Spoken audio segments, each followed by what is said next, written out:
नमस्कार भक्तों। आज हम बात करेंगे संपूर्ण जगत के नाथ श्री जगन्नाथ के बारे में। श्री जगन्नाथ और उनका श्री क्षेत्र पूरे विश्व में प्रसिद्ध है। पूरे विश्व से हर साल लाखों भक्त उनको दर्शन करने के लिए आते हैं। आज हम उन्हीं की स्थापना के बारे में बात करेंगे। कहा जाता है कि मध्य भारत में इंद्रदुम्न नामक एक राजा थे। वो विष्णु के बहुत ही बड़े भक्त थे। वो हर दिन अपने मंदिर में विष्णु की पूजा करते थे। एक दिन एक ऋषि उनके महल में आए और उनसे ये कहा कि उड़ीसा में विष्णु के एक अवतार नील माधव की पूजा की जाती है, परंतु उन्हें ये नहीं पता था कि उड़ीसा में कहाँ वो स्थापित है। ये बात जानने के बाद राजा इंद्रदुम्न अत्यंत आनंदित हो उठे और उन्होंने मंदिर के मुख्य पुजारी के भाई विद्यापति को इस काम में नियोजित किया। राजा के आदेश को पालन करते हुए विद्यापति उड़ीसा के लिए यात्रा शुरू कर दिए। लंबी यात्रा के बाद जब विद्यापति उड़ीसा पहुंचे तब उनको अपने गुप्तचरों के माध्यम से ये पता चला कि सबरों के सरदार विश्ववासु ने उन्हें एक गुफा में छुपा के रखा है और उनकी वहां पे पूजा करते हैं।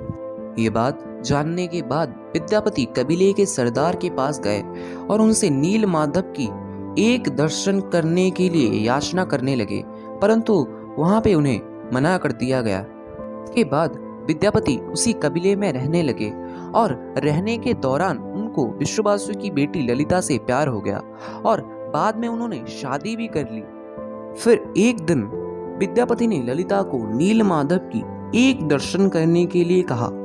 ये बात जानने के बाद ललिता विश्ववासु के पास जाके इस बात के लिए प्रार्थना करने लगी और विश्ववासु भी इस बात से मान गए, परंतु उन्होंने विद्यापति के आंखों में काली पट्टी बांध दी। लेकिन विद्यापति भी चालाक थे। उन्होंने अपनी जेब में सरसों के दाने रखे थे। इसके बाद जब वो उस गुफा में पहुंचे और अपनी आंखों से पट्टी खोली तब उन्होंने नील माधव की दिव्य दर्शन किए। विद्यापति तो मानो देखते ही रह गए। इसके बाद विद्यापति जाके राजा को सब कुछ बता दिए। राजा भी अपने प्यारे से भगवान को देखने के लिए चल पड़े, परंतु वो जब वहां पे पहुंचे तब वहां पे नील माधव नहीं थे। वहां से वो अंतर ध्यान हो गए थे। राजा वहां से अपने महल को निराश होकर लौटे। उसी दिन उनके सपने में मानो देवलोक से एक संदेश आया था। उस देववाणी ने इंद्रदुम्न को ये कहा कि समुद्र तट पर एक लकड़ी का तना तैर रहा हो, पर सचमुच वहां पे वो लकड़ी का तना तैर रहा था, परंतु कोई भी उस लकड़ी के तने को उठाने के सक्षम नहीं था।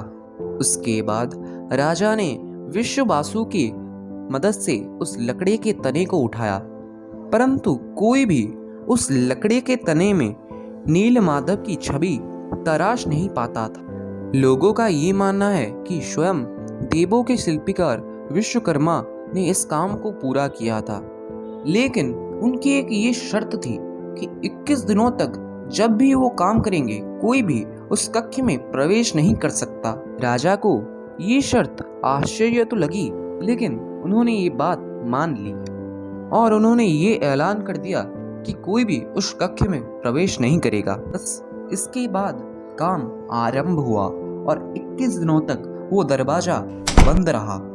उस कमरे से आवाज आती थी तो सिर्फ आरी और हथौड़े की, लेकिन 15वें दिन कोई आवाज ना आने पर रानी को ये संदेह हुआ कि शायद से वो वृद्ध व्यक्ति बिना कुछ खाए पिए मर गया।